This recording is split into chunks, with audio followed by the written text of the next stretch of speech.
सितंबर को weather experts ने warn किया था कि क्लीवलैंड के पास बैड वेदर कंडीशंस डेवलप हो रही हैं और स्टॉर्म आने का खतरा है। इसीलिए इवेंट ऑर्गेनाइजर्स ने खराब मौसम की पेशन गोई को देखते हुए बलून्स को इसके तयशुदा वक्त से पहले छोड़ने का फैसला किया। दोपहर 1:50 पर काउंटडाउन शुरू हुआ। 3, 2, 1, और जैसे ही नेट ओपन किया गया, लाखों कलरफुल बलून्स एक साथ ही आसमान की तरफ उड़ने लगे। ये एक स्पेक्टेकुलर मंजर था। आसमान रंग बिरंगे कलर से भर गया था। सब लोग बहुत खुश और एक्साइटेड थे। डिज्नी का रिकॉर्ड भी टूट गया और सब कुछ परफेक्ट लग रहा था। लेकिन रिलीज के कुछ मिनट बाद ही मौसम ने अपना रुख बदल लिया। तेज हवाएं चलने लगी और आसमान में अंधेरा होने लगा। अचानक तेज हवाओं ने बैलून्स को एक तरफ धकेलना शुरू कर दिया और फिर बारिश भी स्टार्ट हो गई और हजारों बैलून्स वापस जमीन पर गिरने लगे। 1.5 मिलियन बैलून्स हर तरफ फैल गए। सिचुएशन इतनी खराब हो गई थी कि एयरपोर्ट पर फ्लाइट ऑपरेशन रोक दिया गया क्योंकि एयरपोर्ट के रनवे पर बैलून्स फैल गए थे। क्लीवलैंड की रोड्स ब्लॉक हो गई थी क्योंकि हर तरफ बैलून्स गिर रहे थे और बिखरे हुए थे। सड़कों पर गिरते हुए लाखों गुब्बारों ने ड्राइवर्स को डिस्ट्रैक्ट किया, जिसकी वजह से कई एक्सीडेंट्स भी रिपोर्ट हुए। इसी दिन ही एक और ऐसा इंसिडेंट भी हुआ जिसकी वजह से ये इवेंट डिजास्टर बन गया।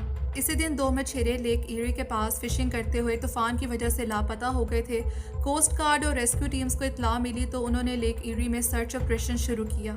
अनफॉर्चुनेटली ये लाखों बैलून्स बारिश और तेज हवाओं की वजह से लेक ईरी में भी गिर गए थे और पूरी लेक में हर तरफ कलरफुल बैलून्स ही नजर आ रहे थे, जिसकी वजह से कोस्ट गार्ड को फिशरमैन या उनकी बोट देखने में मुश्किल हो रही थी और कई घंटों तक तलाश करने के बाद भी कोई साइन ना मिला। हर तरफ सिर्फ बैलून ही बैलून नजर आ रहे थे तो सर्च ऑपरेशन रोक दिया गया और कुछ दिन बाद दोनों मछेरों की लाशें कनाडा के कोस्ट के पास से मिली थी। ये बैलून फेस्ट क्लीवलैंड के इमेज रेपुटेशन को बेहतर करने के लिए ऑर्गेनाइज किया गया था, लेकिन इस इवेंट ने मजीद बदनामी में इजाफा कर दिया। बल्कि यूनाइटेड वे ऑफ क्लीवलैंड को काफी लॉ सूट्स को फेस करना पड़ा। दोनों मछेरों की फैमिलीज ने इवेंट ऑर्गेनाइजर्स पर केस कर दिया। फार्म हाउस के ऑनर ने भी लॉ सूट फाइल किया क्योंकि ये बैलून इनके फार्म में गिरे, जिधर घोड़े डर के इधर उधर भागे और जख्मी हो गए।